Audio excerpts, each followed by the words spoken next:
After 4 years of business school, I went out and I went for the American dream. I bought a Subway sandwich shop. Oh, yeah.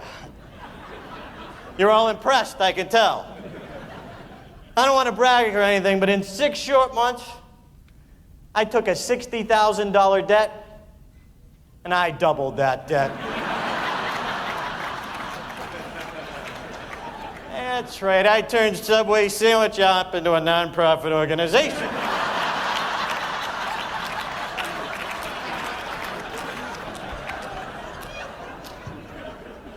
I financially fell on my face.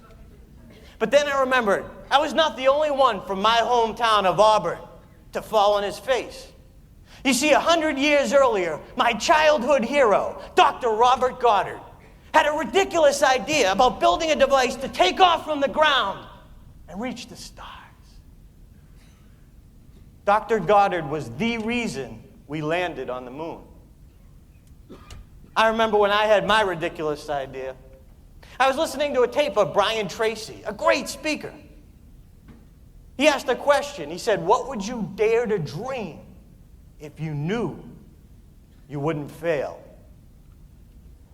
I struggled for an answer, and then, bing! I'd be a comedian. But you have to understand my background. I wasn't funny. I wasn't considered a class clown. In fact, the first time my brother ever laughed at me was when I told him I wanted to be a comedian. Ouch!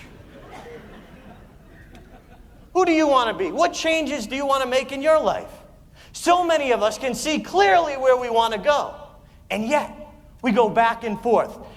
If I just had a little more time, if I just had a little more money, if the kids were just a little older.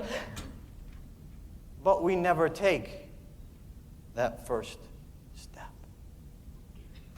Dr. Goddard's first flight took off in Auburn and landed in Auburn.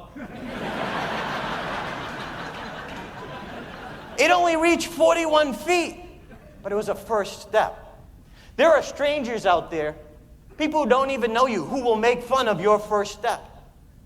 When the local press found out about Dr. Goddard's ridiculous idea to reach the moon and his first flight, the next morning the headlines read, "Moon rocket misses target by 238,799.5 miles." Ouch!